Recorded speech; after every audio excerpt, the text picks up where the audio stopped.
रविवार को पुलिस और विद्रोहियों के बीच हुए संघर्षों में 100 लोग मारे गए और 1000 से अधिक घायल हो गए। तब से मृतकों की संख्या 300 को पार कर गई है। संघर्ष पिछले महीने के अंत से पहले एक मानक ढांचे पर शुरू हुआ था, जो बांग्लादेश के पाकिस्तान के खिलाफ 1971 के युद्ध के दिग्गजों के रिश्तेदारों के लिए सरकारी नौकरियों का 30% तक आरक्षित करता है। बांग्लादेश के विद्रोहियों ने हसीना के घर से मुर्गियां, साड़ियां लूट ली, बिरयानी, कोरमा खाया। बांग्लादेश के गणभवन में हंगामा करने वाले गैर अनुरूपवादियों को शेख हसीना के झगड़े के बाद देश से भागने के तुरंत बाद ढाका में राज्य प्रमुख के असली घर से फर्नीचर, प्रशिक्षित जानवरों, मछलियों और खाद्य पदार्थों से चोरी करते देखा गया। बांग्लादेश के गणभवन में हंगामा करने वाले गैर अनुरूपवादियों को शेख हसीना के झगड़े के बाद देश से भागने के तुरंत बाद ढाका में राज्य प्रमुख के असली घर से फर्नीचर, पालतू जानवरों, मछलियों और खाद्य पदार्थों से चोरी करते देखा गया।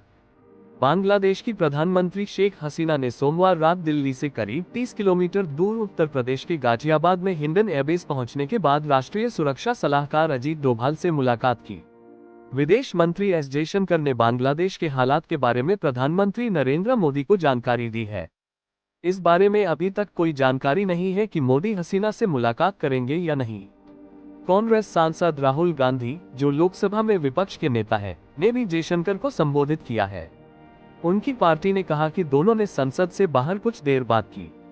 कुछ घंटे पहले ही 76 वर्षीय 5 बार की राष्ट्राध्यक्ष को उस देश में सरकारी नौकरियों के लिए एक हिस्से को लेकर हुए हिंसक संघर्ष में 300 से अधिक लोगों की मौत के बाद अपना स्थान छोड़ने के लिए मजबूर होना पड़ा था।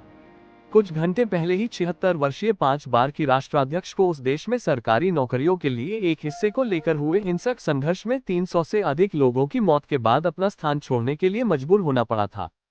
सूत्रों ने बताया कि श्रीमती हसीना के विमान में लंदन की यात्रा के लिए ईंधन भरा जा रहा है।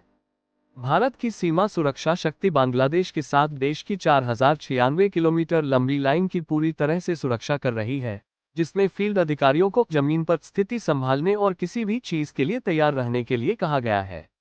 मेघालय में 12 घंटे की शाम की चेक इन अवधि लागू है। भारतीय रेल ने बांग्लादेश जाने वाली सभी ट्रेनें बंद कर दी हैं और एयर इंडिया ने ढाका की अपनी 2 दैनिक यात्राएं रद्द कर दी है। इंडिगो ने अगले 30 घंटों के लिए सभी यात्राएं निलंबित कर दी है। विमान ने कहा, ढाका में जो कुछ हो रहा है उसे देखते हुए बाद के लिए बुक की गई उड़ानों को रद्द कर दिया गया है। हम समझते हैं कि इससे बड़ी परेशानी हो सकती है और आपकी यात्रा के कार्यक्रम बाधित हो सकते हैं और हम वास्तव में इस घटना पर खेद व्यक्त करते हैं। मुंबई से उड़ानें संचालित करने वाली विस्तारा ने कहा है कि वह स्थिति पर नजर रख रही है, लेकिन गुड बाय चिल्ड्रन के स्वामित्व वाली एयरलाइन ने अभी तक कोई वापसी की सूचना नहीं दी है। स्थानीय मीडिया ने कहा कि ढाका के शाहजलाल ग्लोबल एयरपोर्ट ने 6 घंटे के लिए अपनी सेवाएं बंद कर दी। इस बीच बांग्लादेश सेना, जिसने शेख हसीना को हिंसा पर कोई नियंत्रण नहीं होने के बाद उन्हें जाने के लिए 45 मिनट का समय दिया था, ने कमान संभाल ली है।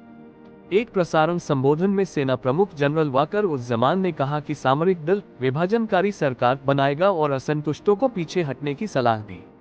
एक आपात स्थिति है। मैंने प्रतिरोध के नेताओं से मुलाकात की है और हमने इस देश को चलाने के लिए एक विभाजनकारी सरकार बनाने का फैसला किया है। मैं सभी जिम्मेदारी लेता हूं और आपके जीवन और संपत्ति की रक्षा करने की शपथ लेता हूं। आपकी मांगें पूरी की जाएंगी। कृपया हिंसा बंद करें, सेना प्रमुख ने कहा।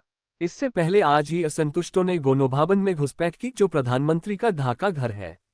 स्थानीय मीडिया ने अनुमान लगाया कि शहर में 400,000 से अधिक असंतुष्ट थे, लेकिन इस आंकड़े की जांच करना असंभव था।